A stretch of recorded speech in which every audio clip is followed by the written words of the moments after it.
Sa aklat ng buhay, kailanman ay hindi natin matatakasan ang mga pahinang susubok sa ating malakas na pangangatawan at matibay na pananalig sa may kapal. Yan ang kabanatang napagtagumpayan ng isang haligi ng tahanan na sa dami ng karamdamang tumama sa kanya, ni minsan hindi niya inakalang siya'y makakabangon pa. Kapag ang sakit daw ay sa puso tumama, abay, goodbye Philippines na. Ano nga ba ang mga sanhi at remedyo para ang ating mga puso laging positibo? Basta jeepney driver, sweet lover. Yan ang kasabihang ating ng kinalakihan. Pero paano na lang kung bukod sa sakitin ay butas din ang bulsa ni Mamang Chopel?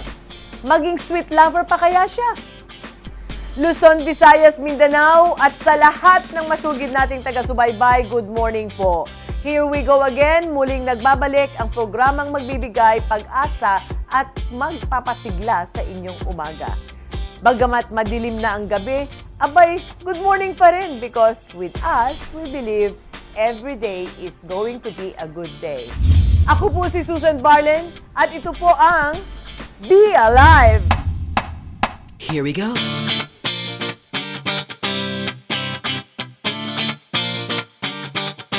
Let me lift you up. We'll go right to the top. Let the sun come up. Together we can fly. All our hearts collide. Stay here by my side. I say we jump, we fly, we reach out to the sky. And it goes on and on and on and on and on. And we go on and on and on and on. And it goes on and on and on and on and on. And we go on and on and on and on.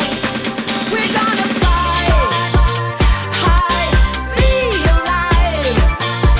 Yeah, we're gonna fly high, be alive. We're gonna fly high, be alive. We don't have money, but we have God. That's the only thing that we are living for. Siya si Miraflor, ang may bahay ni Luisito Arsenal, isa sa libo-libong Pilipino na tinatamaan ng mapinsalang sakit sa puso. Dinayo namin sa Mahayhay, Laguna ang kanilang kwento ng pakikipaglaban katuwang ang Laminine kontra sa malubhang karamdaman. Sitong, Mila, ikwento mo nga sa amin yung nangyari sa'yo. Kasi po, 2011, talaga po ako'y laging araw-araw na namimilipit na sa sakit. Kung ano po nararamdaman ko sa katawan ko, hindi ko na malaman kung anong gagawin ko, umiiyak na ako.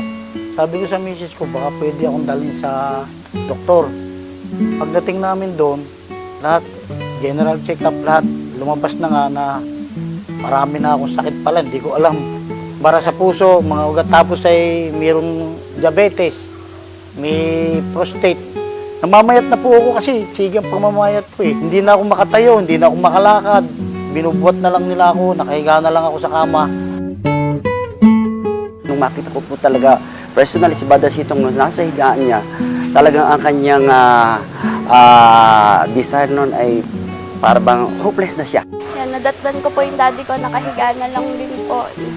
Yung dating malakas maingay na daddy, parang wala, matamlay na lang po. December 22, at about 2 p.m., sabi niya, kuhanan mo nga ako ng blood pressure. Nakagano na siya, tapos sabi, umiiyak. Tapos, kinunan ko siya ng blood pressure. Sabi niya, kamusta? Okay, okay ka. Sabi ko. But deep inside, tinago ko po na his blood pressure is 60/30. And I know na ang 30 po, talagang yung heart niya, fluctuating na. And, he's almost saying goodbye. Then, tumakbo po ako outside the bedroom kasi sabi ko po sa kanya, you're okay, you're okay. I'm confessing that he's okay. Pero pagtakbo ko outside the bedroom, sumigaw na po ako. God, di ko po to kaya. Nag-iisa po kami, pero You promise us, oh God, you will never leave us nor forsake us. And you alone can give us another extended life. It's only you, not the amount of 1.5 million. It's only God. Nung nagdadasal po kayo, no? Ano ba yung malakas na kutob na parang sagot ng Diyos or guide na kung anong dapat niyong gawin? Dahil nanonood po ako lagi ng Be Alive, nakikita ko yung isang may lung cancer na babae. 3 times a day, sabi ko sa kanya, let's try 9 capsules a day. Nagpunta lang po sila sa office namin sa Kalamba at nagtatanong about Laminine. Kasi nga nabalitaan nila sa ating mga Be Alive shows. Sabi ko, let's give up. Yung 9 po kasi yung tableta niya eh. Sabi ko, para to give chance to Laminine alone, to prove itself that it can stand on its own without any help. Pero nakikita ko na po, nakakasalita na po siya. Nakakatayo na. Talaga pong malayo na po nalalakad niya. Laminine lang po. Walang kinumbine sa Laminine. Laminine only. You know, this is such a beautiful story. Actually, it's a story about hope. It's a story about victory over death. It's a story of surrender to God. Ano ba naman ang message na may bibigay mo sa atin mga televiewers? Ang masasabi ko po lang ay uminom na rin sila ng Laminine para sila maging katulad ko. Kasi talaga pong malaki ang nagagawa ng Laminine. Pero mo po, lahat ng sakit ko nawala. Ngayon po ako talaga masayang-masaya dahil sa Laminine at Omega Triple Plus. Dahil kung hindi po doon, palagay ko wala na ako. Baka ako'y nasa hukay na. Talagang the best po yung Laminine talaga.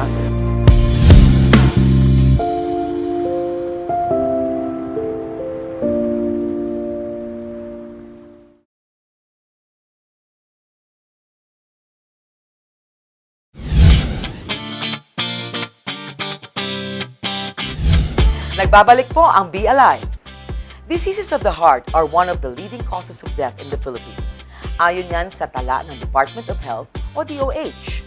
At base sa kanilang pag-aaral, 276 na Pinoy kada araw ang namamatay buhat sa sakit sa puso.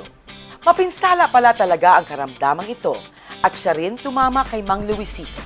Kilalanin natin ang sakit na ito at alamin ang mga remedyo kasama ang ating mga health expert. Pero bago yan, hinihikayat po namin kayo na makinig sa aming mga talakayan because at the end of the show, we will be raising questions for you guys. And if you are the first texter to get the correct answer, a special prize from Forever Rich Philippines awaits you. Heart diseases. Ano nga ba ito? Bakit ito ang pangunahing sanhi ng pagkamatay ng maraming Pilipino? Pupulsahan po natin yan at aalamin ang mga remedyo. Kasama po sina Dr. Leo Olarte, Chairman po of Coalition of Clean Air Advocates at dating Presidente ng Philippine Medical Association. At si Dr. Arlie Imperio, ang ating wellness consultant po. Dr. Olarte, welcome po. I understand na meron po kayong advocacy sa Clean Air Act, no? And can you help us explain to the televiewers this advocacy? Ang Clean Air Act of the Philippines is a law, no? Republic Act 8749. And itong batas na ito ay nagsasabi na tayo ay mayroong karapatan na makalanghap ng malinis na hangin. Wow. 80% of the causes of air pollution in Metro Manila is due to transport vehicles, no? Ang ating mga sakyanan na bumubuga ng maitim na usok, hindi natin pinapa-screen ng maigi doon sa emission testing centers, yun ang naging sanhi ng itim na usok na nakalalason at nakasira sa ating kalikasan at higit sa lahat sa ating kalusugan. Napakaganda po niyan, kahanga-hanga po yan. Sa Amerika, meron tayong tinatawag na smog test. So, ano po ang preventive measures natin diyan?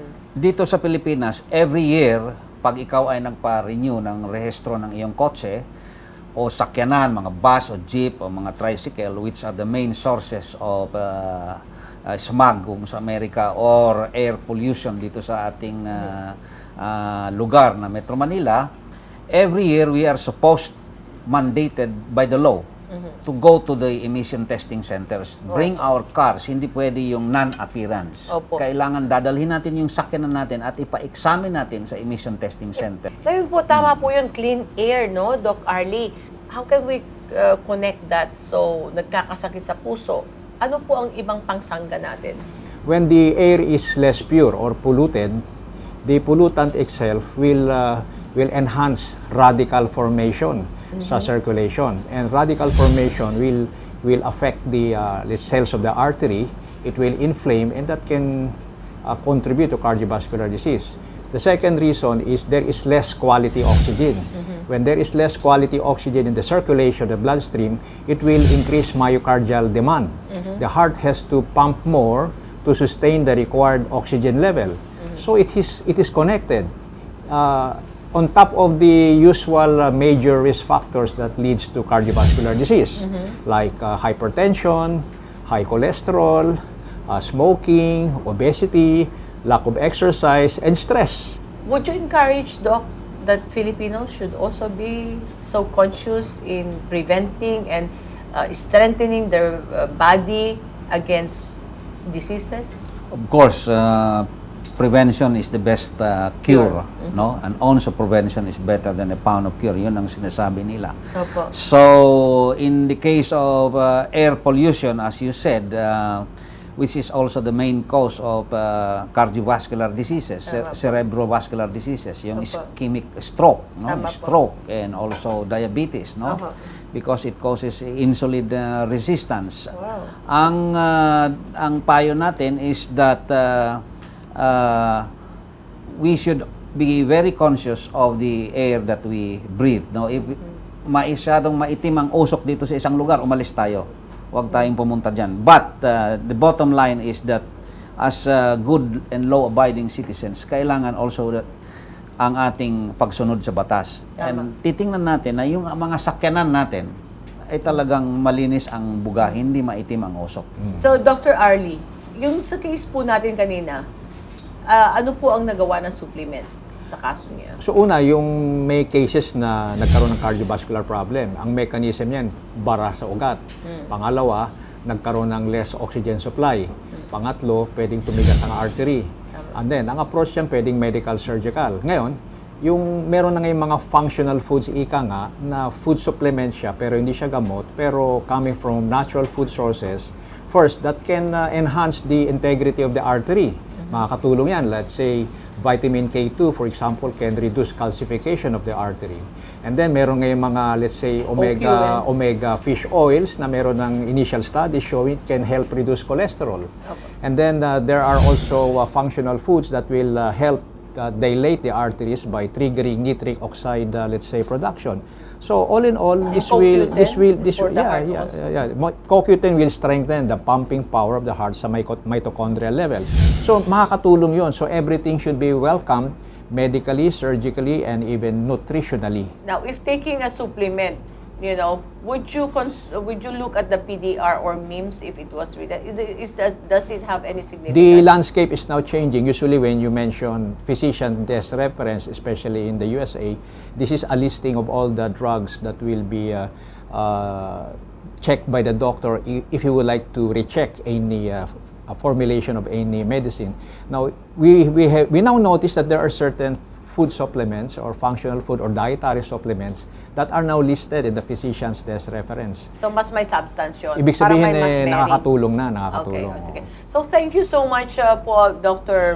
Olarte, and of course, Dr. Arlie, for being with us today and for sharing all your knowledge, and of course, your advocacy is very much welcome, no? Napakaganda po yan. Sana po tayong mga Pilipino, maging conscious naman po tayo at gumawa rin po tayo ng ating contribution para naman huwag pong magkaroon ng pollution pa dahil napakarumi na po talaga ng ating hangin na hinihinga na kailangan po ng ating mga puso dahil mapagmahal po ang mga Pilipino. Kailangan po nating mabuhay ng matagal, no? Marami po kaming natutunan with Laminin helping sick people recover from severe illnesses similar to heart diseases. Apparently, I could say that there is a marriage between conventional and alternative or supplementary treatment. When Be Alive returns, healthy living at kabuhayan para kina Mamang Tsope ang aming handog sa inyo. Kaya don't go away. We'll be right back. Be alive!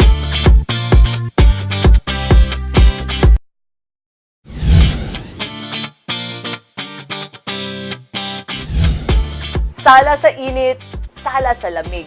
Ganyan natin ilalarawan ng ating mga bayani sa lansangan.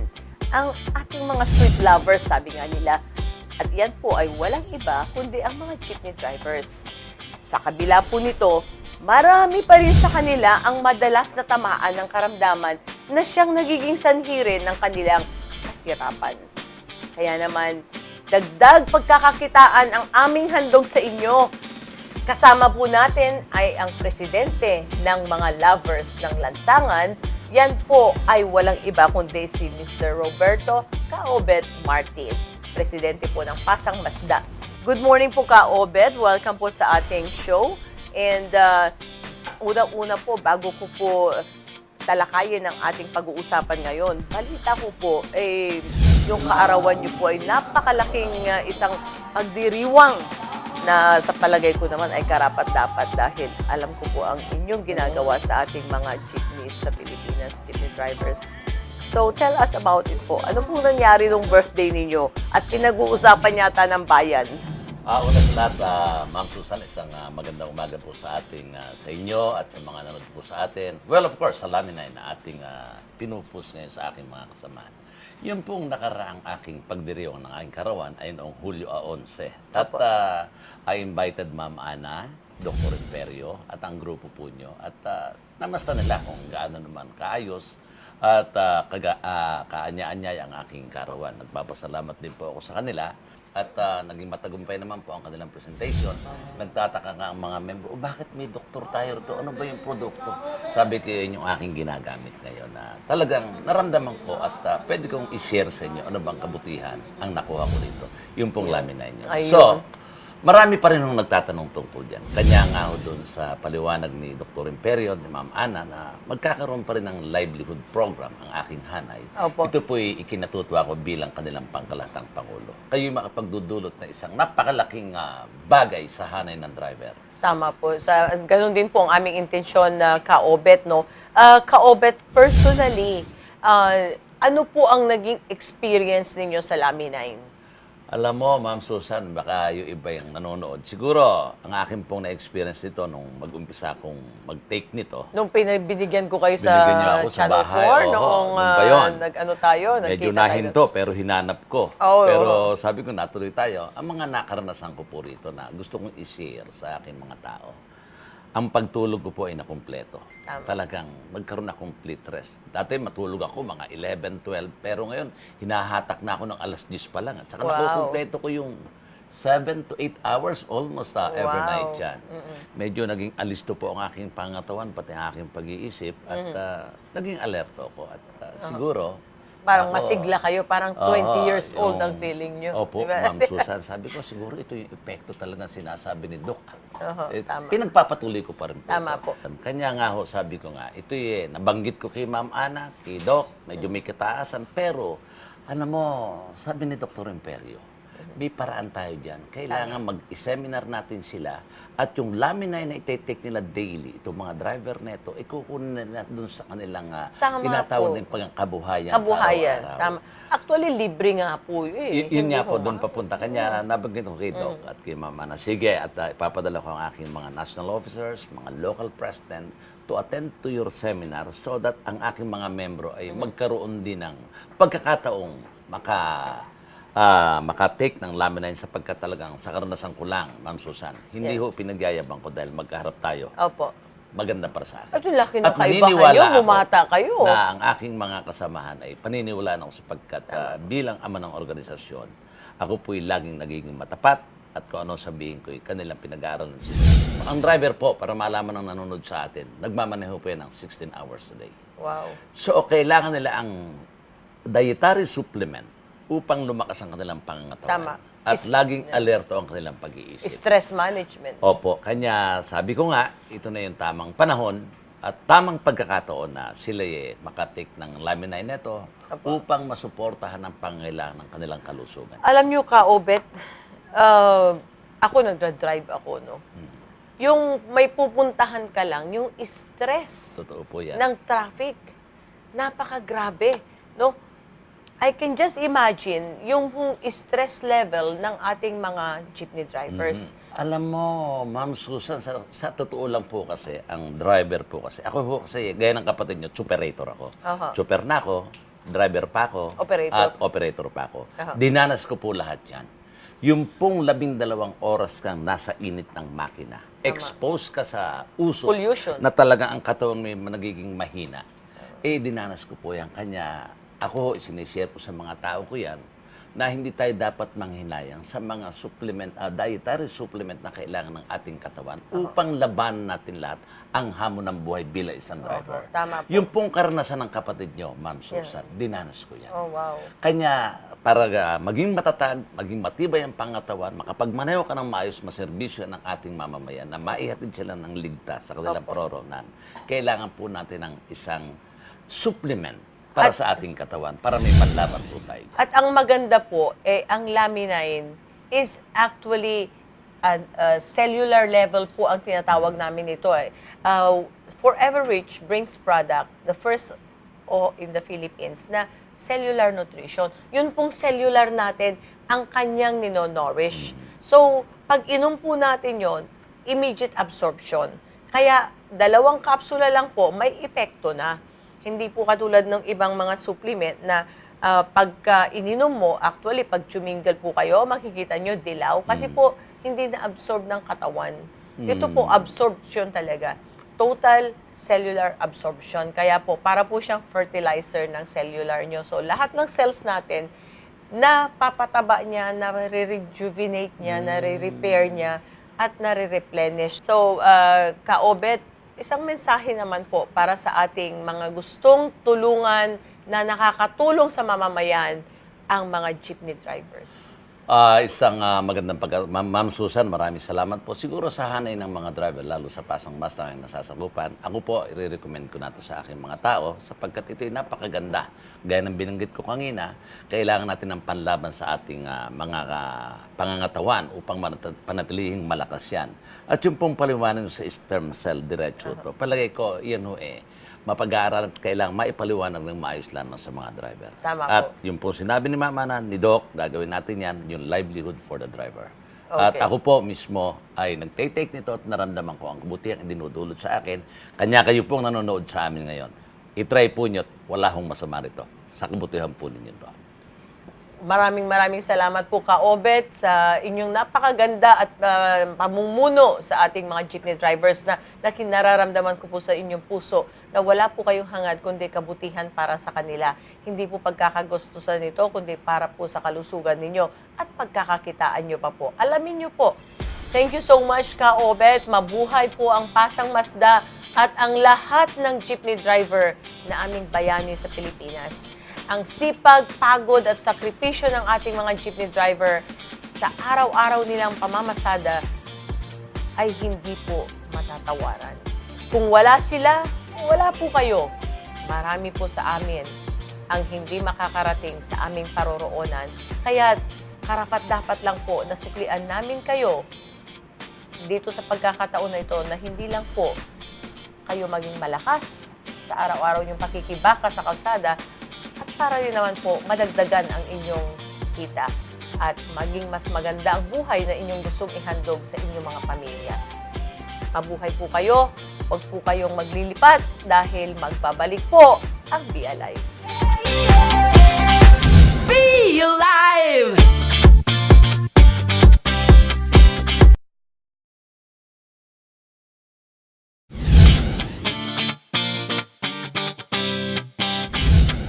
Naku, Tita Maggie, ni Susan, nagkita-kita din tayo. Sa wakas. Oo. Anyway, jam-packed ang ating episode ngayong umaga. Una nating napatunayan mula sa kwento ni Mang Luisito Arsenal na talagang may himala. Kailangan mo lang maniwala. Di ba, Miss Susan? Oo nga, Ana, tulad ni Mang Luisito at tulad ng marami sa atin, hindi natin akalain na ang dating lantang gulay ngayon ay malakas dahil sa laminate. That's right, Susan. Kaya kanina rin, pinakikinggan ko yung inyong discussion tungkol sa mga sakit sa puso, Aba, nakakabahala. Good thing you were able to discuss, of course, with the help of our health experts, some of the causes and remedies. You know, this is very important para ang ating mga puso laging maging puso-tibo. Puso-tibo. Ibang klase yun. Tita Maggie. Oo nga eh. Natalagay din natin ang ilang opportunities kung saan pwedeng kumita ang extra ang ating mga jeepney driver. Well, Ana, Tita Maggie, for the longest time, we've been hearing this old adage that goes, basta driver, sweet lover. Curious lang ako, ito ba ay totoo? Ewan ko, Tita Maggie, nagkaroon ka na ba ng boyfriend na driver? Hindi pa. Well, kung sa bagay.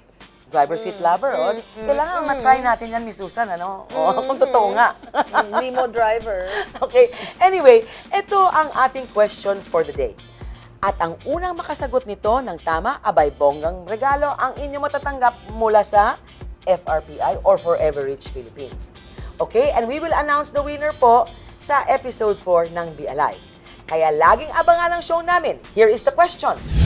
What is the name of the food supplement na pinag-uusapan natin dito sa first episode natin? Ito ba ay Lemonine? Laminay? Lami Line. For your answer, just text us sa number na makikita nyo sa aming screen. Diyan na po nagtatapos ang ating kalahating oras na makabuluhang talakayan. Magkita-kita po ulit tayo sa susunod na linggo.